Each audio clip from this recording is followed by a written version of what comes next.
ಸಿದ್ದರಾಮಯ್ಯನವರು ಗೃಹ ಸಚಿವರು ತಕ್ಷಣಕ್ಕೆ ಕಟ್ಟುನಿಟ್ಟಿನ ಕ್ರಮವನ್ನು ಪುಂಡ ಮುಸಲ್ಮಾನರ ಮೇಲೆ ತೆಗೆದುಕೊಳ್ಳಿಲ್ಲ ಅಂದರೆ ಚಿತ್ರದುರ್ಗದಲ್ಲಿ ಲಕ್ಷಾಂತರ ಜನ ಸೇರುವಂತಹ ಶೋಭಾಯಾತ್ರೆ ನಡೆಯುತ್ತೆ, ದಾವಣಗೆರೆಯಲ್ಲಿ ನಡೆಯುತ್ತೆ, ಶಿವಮೊಗ್ಗದಲ್ಲಿ ನಡೆಯುತ್ತೆ, 15ನೇ ತಾರೀಕು ಮಾಗಡಿನಲ್ಲಿದೆ, 14ನೇ ತಾರೀಕು ಚಿಕ್ಕಬಳ್ಳಾಪುರದಲ್ಲಿದೆ, ಶಹಾಪುರದಲ್ಲಿದೆ.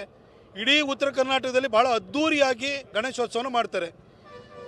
ನೀವು ಪೊಲೀಸ್ ಇಲಾಖೆ ಮುಖಾಂತರವಾಗಿ ಹಿಂದೂಗಳಿಗೆ ಮುಸಲ್ಮಾನರ ಪೆಟ್ರೋಲ್ ಬಾಂಬು, ತಲವಾರು, ಕಲ್ಲು ಇವುಗಳಿಂದ ರಕ್ಷಣೆ ಕೊಡಲಿಲ್ಲ ಅಂತಂದರೆ ನಮ್ಮನ್ನು ನಾವು ರಕ್ಷಣೆ ಮಾಡ್ಕೊಳ್ಳೋಕ್ಕೆ ಗಣೇಶೋತ್ಸವ ಮೆರವಣಿಗೆಯಲ್ಲಿ ನಾವು ಕೈಯಲ್ಲಿ ಪೆಟ್ರೋಲ್ ಬಾಂಬು, ತಲವಾರ ಹಿಡ್ಕೊಂಡು ಬರಬೇಕಾಗುತ್ತೆ.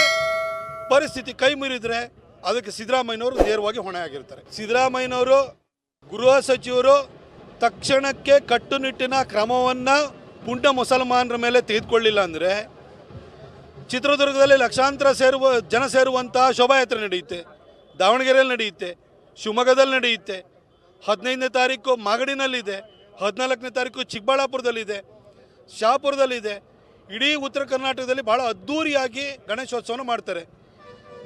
ನೀವು ಪೊಲೀಸ್ ಇಲಾಖೆ ಮುಖಾಂತರವಾಗಿ ಹಿಂದೂಗಳಿಗೆ ಮುಸಲ್ಮಾನರ ಪೆಟ್ರೋಲ್ ಬಾಂಬು, ತಲವಾರು, ಕಲ್ಲು ಇವುಗಳಿಂದ ರಕ್ಷಣೆ ಕೊಡಲಿಲ್ಲ ಅಂತಂದರೆ ನಮ್ಮನ್ನು ನಾವು ರಕ್ಷಣೆ ಮಾಡ್ಕೊಳ್ಳೋಕ್ಕೆ ಗಣೇಶೋತ್ಸವ ಮೆರವಣಿಗೆಯಲ್ಲಿ ನಾವು ಕೈಯಲ್ಲಿ ಪೆಟ್ರೋಲ್ ಬಾಂಬು, ತಲವಾರ ಹಿಡ್ಕೊಂಡು ಬರಬೇಕಾಗುತ್ತೆ.